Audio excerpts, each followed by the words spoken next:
नमस्कार, gap Financial services के YouTube channel में मैं सीए राकेश रोशन आपका फिर से हार्दिक अभिनंदन स्वागत करता हूँ। देखिए, आज 26 अप्रैल 2022 है और 26 अप्रैल 2022 में ये वीडियो में शूट कर रहा हूँ और आपसे सवाल है कि क्या ये सही समय है इनकम टैक्स रिटर्न फाइल करने का, जो अभी मार्च 22 गया है, फाइनेंशियल ईयर 21-22 जो एंड हुआ है, जिसका असेसमेंट ईयर 22-23 होगा। बहुत सारे लोग उत्सुक हैं, जल्दीबाजी में हैं कि इनकम टैक्स रिटर्न फाइल करना है।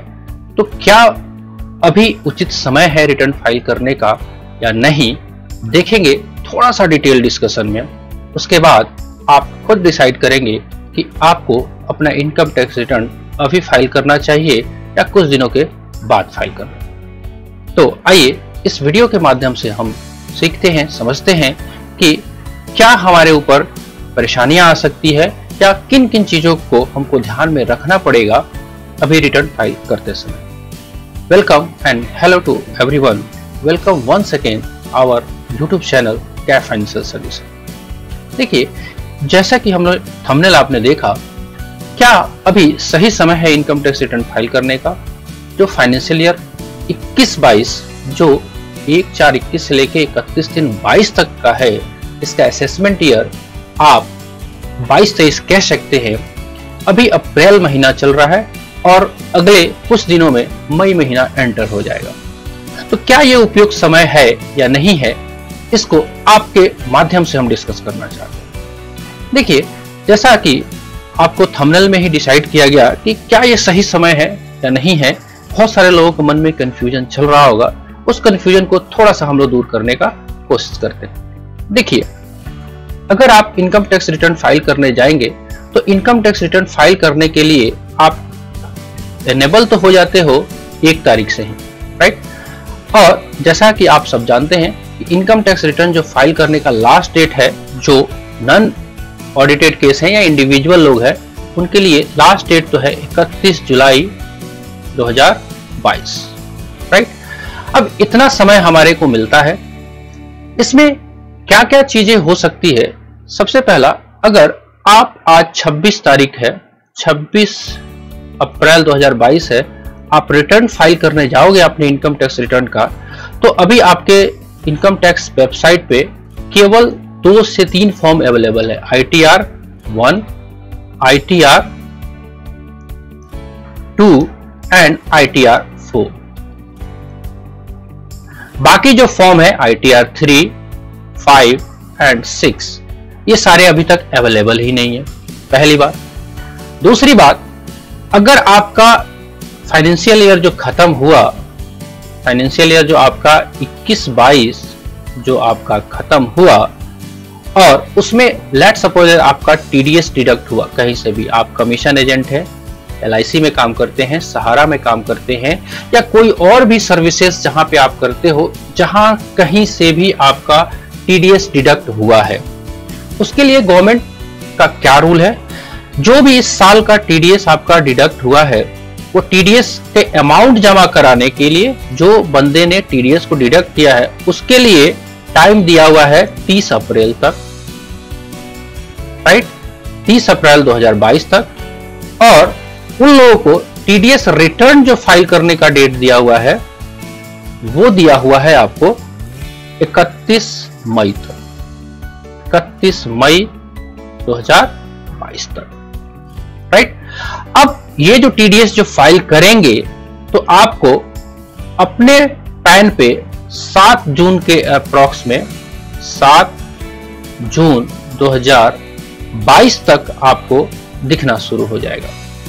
अब सवाल ये है कि अगर आप 26 तारीख को रिटर्न फाइल कर लोगे तो क्या आपका पूरा का पूरा TDS दिखाई देगा? Answer is no. आप चेक कर सकते हैं कि अगर आपका TDS जो सर्टिफिकेट मिला हुआ है, जिसने डिडक्ट किया है, अगर वो TDS और आपके AIS TIS या 26S का जो TDS है, वो दोनों अगर मैच करता है, राइट, तब तो आप रिटर्न फाइल कर लीजिए, अदरवाइज अभी रुकिए, राइट। ऐसे बहुत सारे रीजन है कि आपको अभी रिटर्न्स जो है फाइल करने से, मेरे अकॉर्डिंग, ये मेरा पर्सनल ओपिनियन है, मैं किसी पे ऑब्लिगेशन नहीं कर रहा, लेकिन मेरे अकॉर्डिंग आपको अभी कुछ दिन एटलीस्ट मई तक रुकना चाहिए, इनकम टैक्स रिटर्न फाइल करने से बचना चाहिए। दूसरी समस्या ये आती है कि बहुत सारे लोग बैंक में लोन लेके रखे रहते हैं, तो वहां पे ITR का मैंडेशन होता है कि ITR लाइए, उसके लिए भी वो उत्सुक रखते हैं।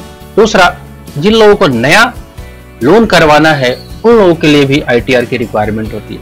देखिए, मेरा ये सजेशन है कि ITR जो है वो लोन लेने का डॉक्यूमेंट नहीं है, ये आपका फाइनेंशियल ऑब्लिगेशन है, आपका दायित्व है। अगर आपका दायित्व सही मायने में कैलकुलेट होकर आप नहीं फाइल करोगे तो प्रॉब्लम हो जाएगी, राइट।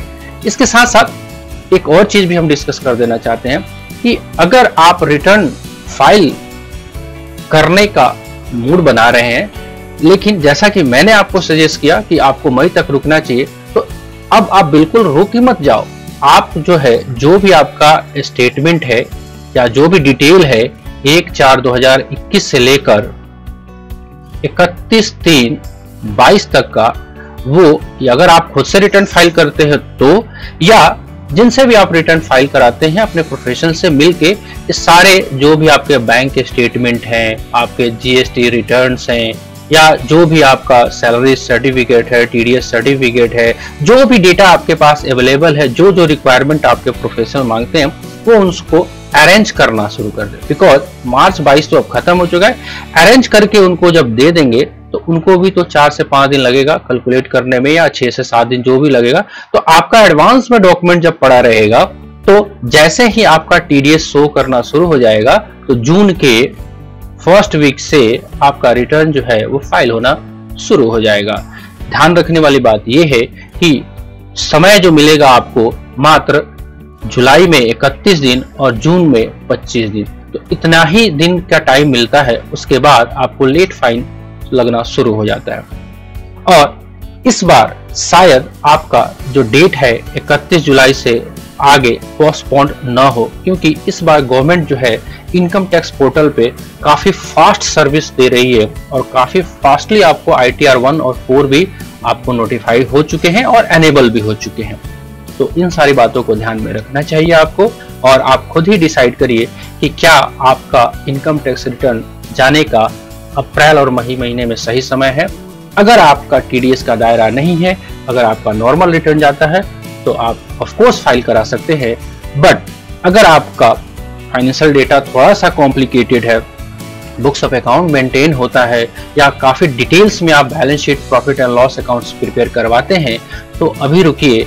हाँ, डेटा जरूर प्रिपेयर करवाइए, लेकिन अभी रुकिए और थोड़ा सा इंतजार करके जून के फर्स्ट वीक से मेरे अकॉर्डिंग आप रिटर्न फाइल करें। कैसा लगा वीडियो आप कमेंट बॉक्स में लिख के जरूर बताइएगा। अच्छा लगा होगा तो एक लाइक कर दीजिएगा, और सबसे इंपॉर्टेंट, अभी तक आप इस चैनल पे नए हैं तो प्लीज सब्सक्राइब कर लीजिएगा और बेल आइकन को प्रेस कर लीजिएगा। मिलते हैं कुछ ऐसे अपडेट पे, तब तक के लिए जय हिंद, जय भारत।